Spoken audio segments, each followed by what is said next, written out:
মসজিদে নববীতে বিশ্ব নবী নামাজ আদায় করার পরে একজন এসে বলে, হুজুর আমি 3 দিনের না খাওয়া প্রায়, আপনি আমারে কিছু দেন।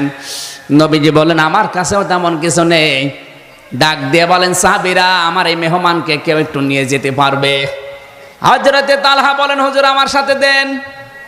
বাড়িতে নিয়ে গেলেন। স্ত্রী উম্মে সুলাইম রাদিয়াল্লাহু তাআলা আনহা ডেকে বলে, নবীজির মেহমান, খাবারের ব্যবস্থা করো। স্ত্রী স্বামীর কানে মুখ দিয়ে বলে, আপনি কি করলেন? যে খাবার আছে শুধু 2টা ছেলে মেয়ের হবে, আমাদেরই না খেয়ে থাকা লাগবে, আর আপনি এর মাঝখানে আবার আরেকজন মেহমান নিয়ে আসলেন।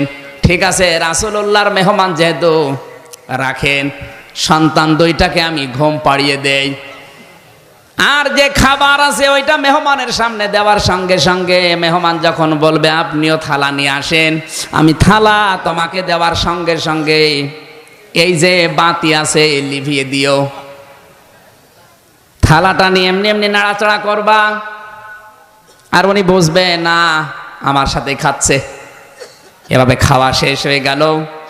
ফজরের নামাজ পড়তে মসজিদে নববীতে গেলেন। বিশ্ব নবী ওদেরকে দেখার পরে বলে, তালহা মেহমানের সাথে কি এমন আচরণ করেছো, আল্লাহর আরশ খুশি হয়ে গেছে।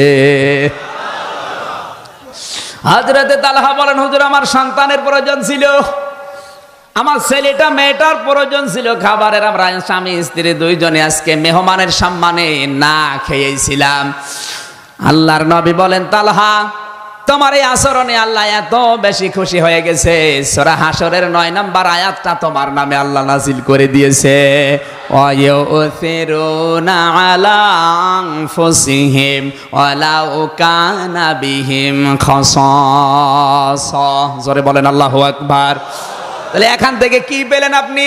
শুধু নিজে খেয়ে পরে বাঁচবেন, নিজের আখের গোছাবেন, মানুষের খোঁজ খবর রাখবেন না তা না। নিজের প্রয়োজন থাকার পর অন্যের অগ্র অধিকার দেওয়া লাগবে, তাহলে আল্লাহর দরবার আপনি কবুল হতে পারবেন।